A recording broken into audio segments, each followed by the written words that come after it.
Olá, pessoal. Tudo bem com vocês? Estamos aqui em mais um Falando Asneira com o seu amigo Clint, o burro, trazendo mais sabedoria e curiosidade para vocês. Primeiro, vamos lá, dois recados importantes. Primeiro, não se esqueça de se inscrever e dar o like, que você não gasta nada, só o dedo. O conhecimento é democrático e gratuito. Segundo, o frio está chegando, né? E não se esqueça de ver se você tem alguma coisa para contribuir com a campanha do agasalho na sua cidade. Afinal, principalmente aqui em São Paulo, o aquecimento global, infelizmente, está matando alguns moradores de rua por causa, né, do aquecimento global. Bom, hoje vamos falar do quê? De um clássico, como eu falei, né, no vídeo passado, da literatura mundial, uma obra atemporal, mesmo descrevendo elementos da sociedade medieval, se enquadra nos dias atuais. A Divina Comédia, o livro de Dante Alighieri, um florentino, né, de Florença, na Itália. Esse livro é um dos livros mais difíceis que eu já li. E olha que eu leio rápido, mas esse livro demorou para eu terminar de ler a primeira vez. Até porque é um poema, não é uma narrativa discursiva. Mas eu trouxe aqui bem mastigadinho para vocês o resumo e a análise do livro. Lembrando que é resumo, não se compara com a leitura na íntegra. Então pode ser algum detalhe que você julgue importante, que eu tenha omitido ou esquecido na minha análise, né? Eu vou dividir o vídeo em duas partes para não ficar muito extenso. Afinal, são mais de 12 mil versos distribuídos em 528 páginas. Vamos lá, pessoal. Não há registro preciso para a obra, né? Mas estima-se que a data de publicação ocorreu entre 1304 e 1321 e foi dividido em três partes: o Inferno, o Purgatório e o Paraíso. Cada uma das três partes do poema tem 33 cantos. 33 cantos. Se contarmos com a introdução, dão 100 cantos. Exatamente, de maneira perfeita, 100 cantos. Existem três personagens principais no livro: Dante, que é o autor, que representa o homem, o cidadão comum, o afegão médio, aqueles que têm dúvidas, que hesita no que ele faz, né? Virgílio, que é o poeta romano que acompanha Dante na sua jornada, autor da Eneida, que representaria a razão, e Beatrice, ou Beatriz, o amor da adolescência de Dante, que representaria a fé e o amor divino. Ainda existem personagens secundários do Velho Testamento, Novo Testamento, figuras da Roma e Grécia Antiga, bem como seres mitológicos, elementos políticos, psicológicos e filosóficos. É uma obra genial. O cara é uma obra moralizante, utilizando como referência valores cristãos, embora conte com elementos pagãos também. Ele conseguiu mesclar as duas coisas para fazer uma obra sensacional. E mesmo utilizando figuras sociais da época medieval até os dias de hoje, vocês vão ver que ela é bem atual. Por isso é uma obra atemporal. Dante foi um dos autores que ajudou a modelar a nossa imagem de inferno, né, que a gente tem no mundo ocidental, bem como popularizar os 7 pecados capitais, tema do vídeo passado. E esses 7 pecados se encontram nos 7 círculos do purgatório. A Divina Comédia propõe que a Terra está no meio de uma sucessão de círculos concêntricos que formam uma esfera, e o meridiano onde é Jerusalém hoje, seria o lugar atingido pela queda de Lutíferos ao cair das estrelas, né, o anjo caído junto com os outros anjos, que faz da Terra Santa o portal do inferno, mais precisamente na depressão do Mar Morto, onde, se vocês não sabem, o Mar Morto fica abaixo do nível do mar, onde as águas convergem, e o paraíso e o purgatório seriam segmentos dos círculos concêntricos que juntos correspondem à mecânica celeste. Começando a história, temos Dante perdido em uma selva sombria, ele acorda de um sono, uma selva sombria, meio sonolento. A selva sombria seria uma alegoria à perdição de Dante no pecado, né? Onde estamos confusos, não achamos o caminho certo e só se pode sair através dela. Através da onde? Do Waze, do Google Maps. Não, pessoas. Você só sai da escuridão através da luz. Então Dante continuou andando, né, procurando no meio da escuridão, e achou um monte elevado, que representaria a moral, a ascensão da alma. Para sairmos das trevas, precisamos de luz e nós precisamos arrepender, fazer aquilo que é moral. E nesse monte ele encontra 3 animais. A pantera, que representa a juventude, o leão, que representa a meia-idade, e a loba, que seria a velhice. Né? Todo mundo já ouviu falar da idade da loba. Representando também os 3 níveis de pecado. Né? A pantera seria os pecados da juventude, da incontinência, aqueles cometidos por culpa, seria menos grave que o dolo. Né? Quando a gente é jovem, a gente faz muita besteira. E a gente ainda não tem muita noção do certo e do errado. Né? O leão seria o pecado da violência, do homem de meia-idade, a manifestação de nossa natureza animalesca. Ainda assim, é menos grave o que a gente comete, o pecado que a gente comete no momento de fúria do que aquele de forma premeditada. A loba já seria os pecados mais graves, o pecado do homem velho, seria o pecado doloso, aquele que usando a sua inteligência, né, ele já é uma pessoa sábia, ele pratica o mal. Quanto maior o nível de conhecimento da pessoa, que ela vai adquirindo ao longo da vida, né, com as suas experiências, mais grave se torna o pecado, porque quem já está velho já sabe diferenciar o certo do errado. Então Dante encontra o poeta romano Virgílio, que diz para Dante: meu amigo, o único jeito de sair daqui, dessa selva escura, sombria, é enfrentando o inferno, uma jornada através do inferno, do purgatório, até chegarmos no paraíso. Dante ainda retruca: você está doido, não vou entrar nesse inferno aí não. Mas Virgílio o convence, pois ele teria sido enviado por Beatriz, o seu amor da adolescência, que morreu jovem aos 25 anos e que estava no céu. Então Dante toma coragem e os dois iniciam sua jornada. E na porta do inferno está escrito, abre aspas, deixai toda a esperança, vós que aqui entrais. Praticamente estava entrando numa repartição pública. Né?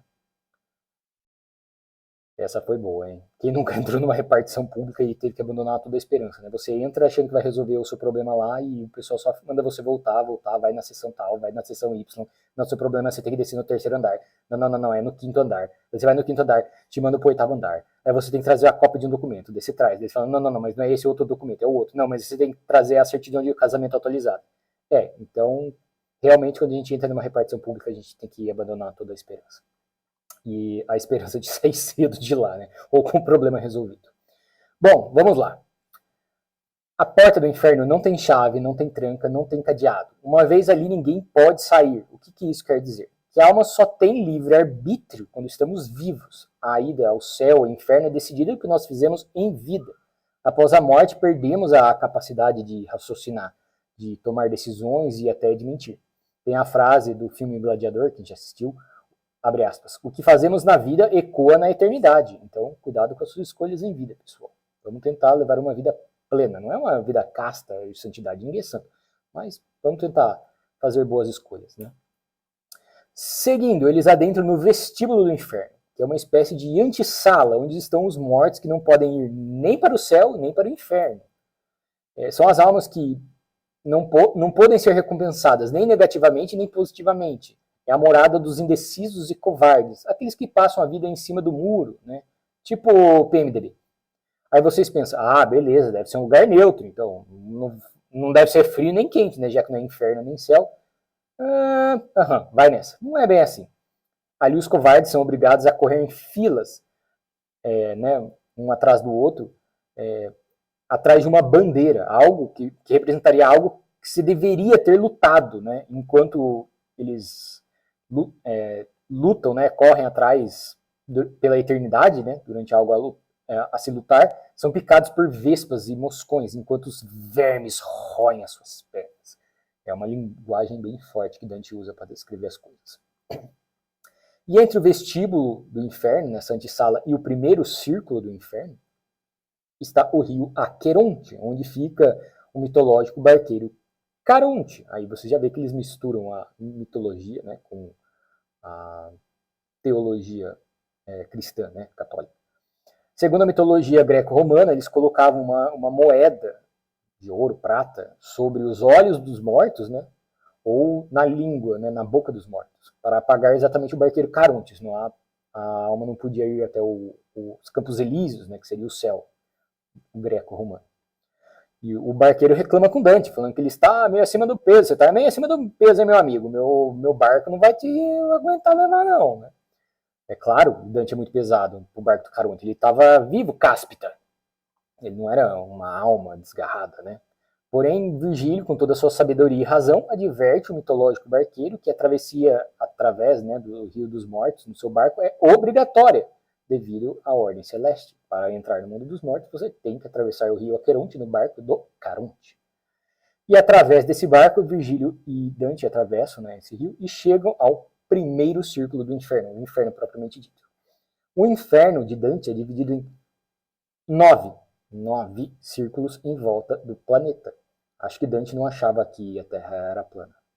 Afinal, na era tinha um formato esférico. Né? Os terraplanistas aí, nem Dante em 1300 já sabia, não considerava que a Terra era plana. Bom, cada círculo é um mais profundo que o outro. Quanto mais profundo o círculo, pior o castigo, mais grave é o pecado cometido, que serviu para a condenação. E chegando lá, mas que vergonha, só tinha maconha, como cantaram Mamonas Assassinas. Não. Temos o primeiro círculo, que seria o limbo, reservado aos virtuosos pagãos. Ali estão os que morreram não batizados, como crianças que morreram antes do batismo, e pagãos que morreram antes da vinda de Jesus. Ali as almas não sentem dor, ao contrário dos outros círculos do inferno, eles apenas suspiram. Elas vagam na escuridão sem destino, o que representaria que elas não foram iluminadas pelo batismo e pelo evangelho. Né? Ali também se encontram os pagãos virtuosos, como, né, que não conheceram Jesus, mas que tiveram uma vida de respeito à ética, à moral, né? Como Homero, Ovídio, né, poetas gregos e romanos, respectivamente. Virgílio pertence a esse círculo. Ele era um poeta virtuoso e romano. O limbo é o local onde as almas que não puderam escolher Jesus Cristo, mas escolheram a virtude como meio de vida, estão. Não têm esperança de ir aos céus, pois não tiveram fé em Cristo, mas não sofrem como os pecadores. Dante pergunta para Virgílio se alguém já saiu ali para ascender aos céus. E Virgílio responde para Dante que apenas os patriarcas, né, Adão, Abraão, Isaac, Noé, Davi, Jacó e além de Raquel e seus filhos, né, Jacó, ascenderam de lá para o paraíso. Continuando. Afinal, cronologicamente, eles morreram antes da vida de Jesus. Mas foram para o paraíso por ordem do próprio Deus. Ali existe o castelo da ciência humana, com 7 muralhas, que representariam as 7 éticas. O trivium, a lógica, gramática, retórica. O quadrivium, aritmética, astronomia, geometria e música, cercado pelo rio da eloquência. Onde moram os virtuosos pagãos. Né? Além dos que eu já tinha falado, também temos ali Heitor, Platão, César, Tales, Heráclito, Ptolomeu, Hipócrates, o pai da medicina, e Galeno, também um médico romano, além de outros filósofos, Sêneca, etc. O segundo círculo é o Vale dos Ventos, do pecado, da luxúria, onde realmente começa o inferno. Né? Lembra que o limbo é um meio termo. O limbo, sim, realmente é neutro. Ali Dante e Virgílio se deparam com uma sala de julgamento, onde está Minos, o juiz do inferno, que ouve as confissões dos mortos, que sempre dizem a verdade, pois perderam o dom da inteligência e os condenam de acordo com seus pecados. Pausa para curiosidade. Na mitologia, os juízes são Éaco, Radamanto e Minos, também chamados Aiacos, Radamantes e Minos, os 3 juízes do inferno na mitologia grega.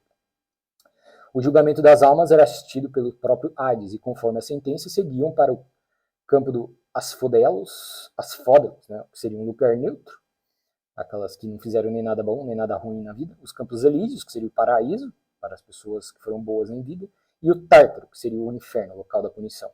As sentenças propostas por Hades eram irrevogáveis, mesmo Zeus, o rei do Olimpo, poderia intervir na sua decisão. Segundo Platão, supõe-se que Radamanto, né, o Radamantes, julgava as almas vindas da Ásia, enquanto Éaco, ou Aiacos, fazia o mesmo com as almas ocidentais. E Minos tinha o voto decisivo em caso de empate. Depois da sala de julgamento estava o Vale dos Ventos, onde padecem os luxuriosos, né, que cometeram o pecado da luxúria, atormentados por um furacão e turbilhões de vento que não param nunca. Na vida eles eram levados por suas paixões, que os arrastavam como vento, e agora eles são o vento que os arrasta para o inferno. Ali estão Cleópatra, Helena, Aquiles, Paris e Tristão. Terceiro círculo, o Lago de Lama, local dos gulosos. Os gulosos estão atolados em uma lama suja e espessa, composta pelo próprio vômito. Ai, que nojo, Clint! Sim, exatamente isso, o próprio vômito. Atormentados por uma tempestade de granizo, neve e torrões de água suja de maneira incessante. E vigiados por Cérbero, o cão de 3 cabeças, que morde e dilacera a alma dos gulosos, onde não se podem comunicar. Na vida eles tiveram prazeres solitários, né, prazeres com comida e bebida, de maneira sozinha, e então são mantidos eternamente em um sofrimento solitário.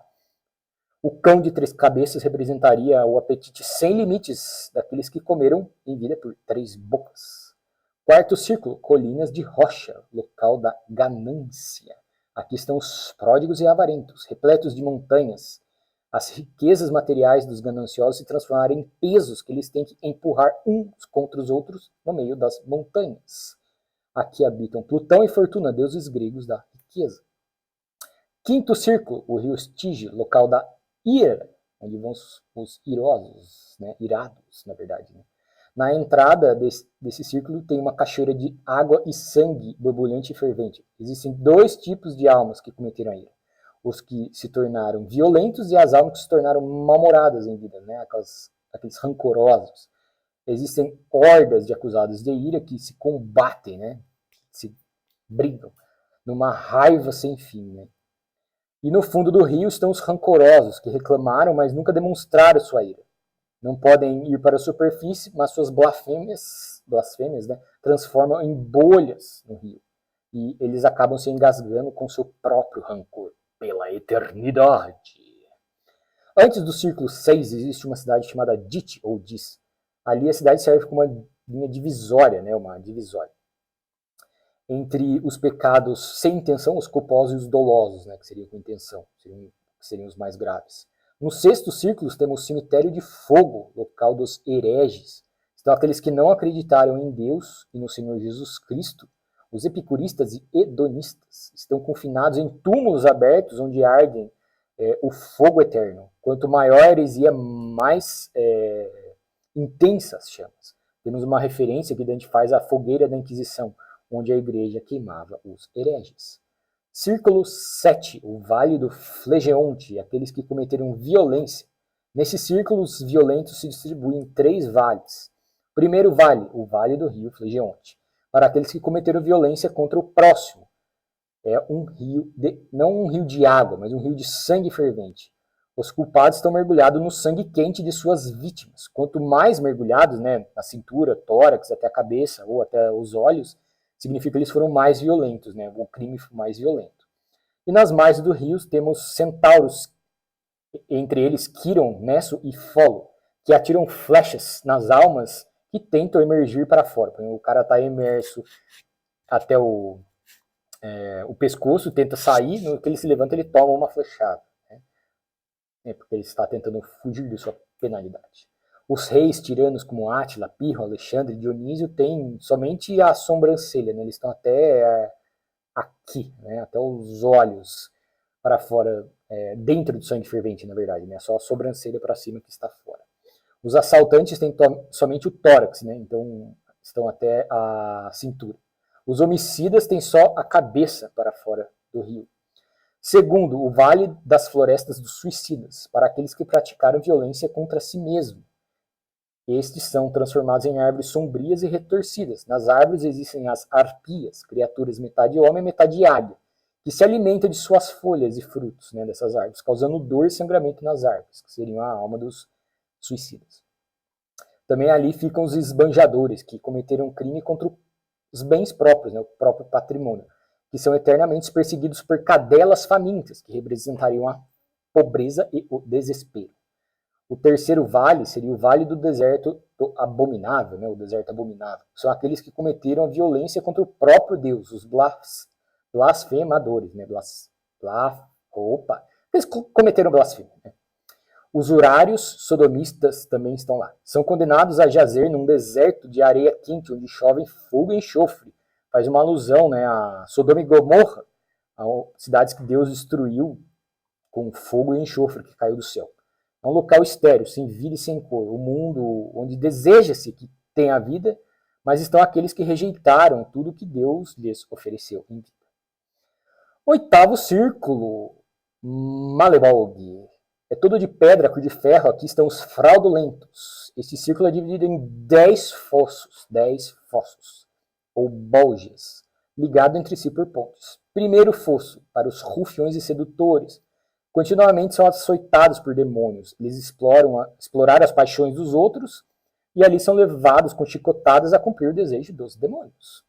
Segundo fosso, os aduladores e lisonjeiros, submergidos num fosso de fezes e esterco. De novo, ai, que nojo, Clint.